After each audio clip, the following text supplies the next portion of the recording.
Welcome to the Rusted Garden Homestead. Today I'm going to show you how to plant ginger, and I'm going to talk about everything it needs so that you can have a successful harvest. First of all, it's towards the end of March. Ginger likes a good 8 to 10 months to grow, and here in Maryland, in order for me to get that period of time, that 8 months, that 10 months, I have to pre-sprout it. I will link a video, shows you how I do this. Started this on January 30th, so I've gotten about 2 months of growth in this bag. If I were to put the ginger right out into my garden in beginning of February, it would just sit there. So the 2 months that it sits there, it's not gonna sprout basically. So that doesn't count towards the 8 to 10 months. So sprouting it in a bag for a month or two counts towards that 8 to 10th month period. Why do I keep stressing that? If you don't get that long period, you're not gonna get a nice big rhizome. Setting up the soil. This has already been prepared. These are metal raised beds from Vijega. If you're interested, I'm affiliated with them. Check out the video description. This is perfect for growing ginger. The soil's already been loosened, it's already been prepped, but let me explain to you how I set that up.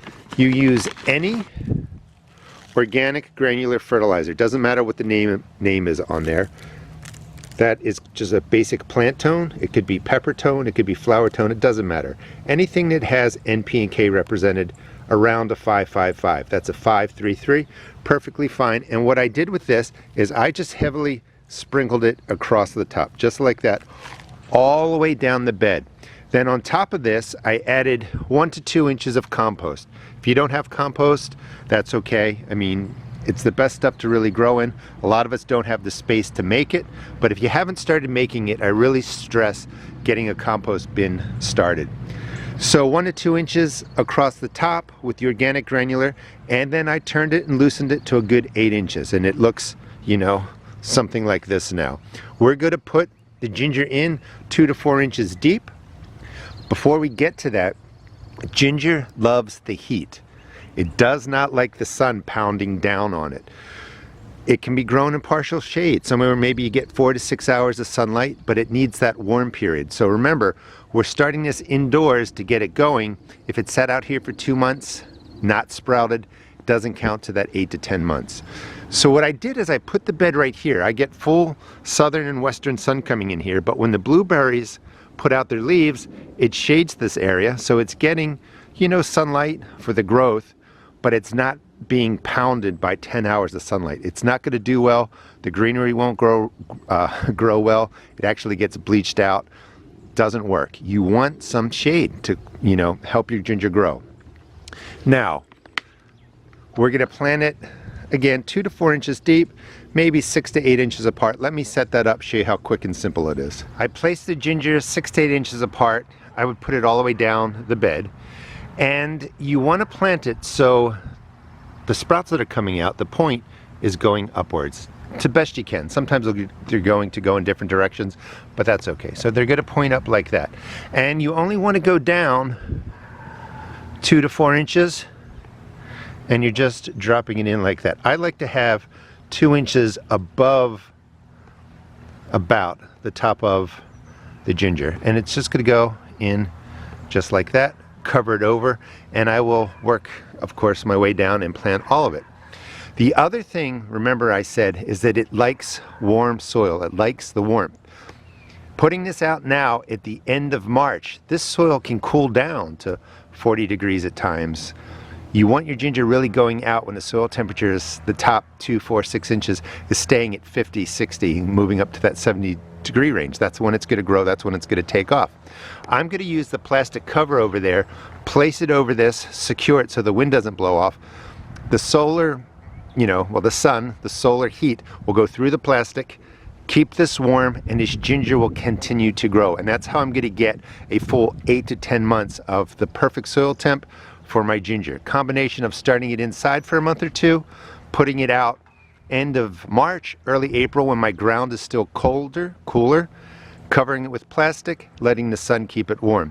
As the season progresses, we get to summer, the leaves are going to come out on my blueberry plants. It's going to shade this, provide the shade that it needs, and Last year I had the best ginger I've ever grown. Subscribe and follow me and I'll show you how I take care of this and harvest it.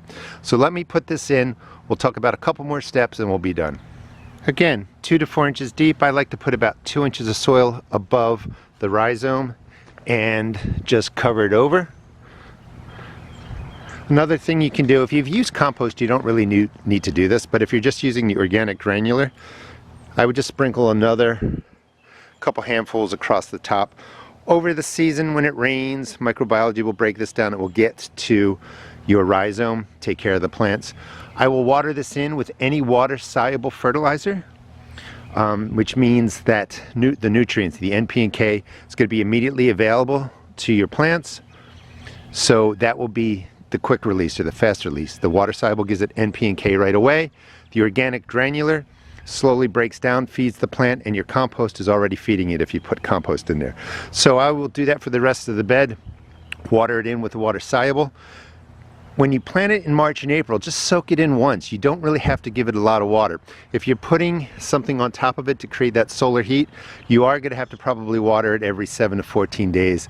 But in the colder parts of spring, the moisture stays in there. The water doesn't really evaporate through the plastic. Just keep an eye on it. All right, let me set up the rest of it. So this bed of ginger's planted for the season. It's going to get that 8 to 10 months that it needs to really develop beautiful rhizomes.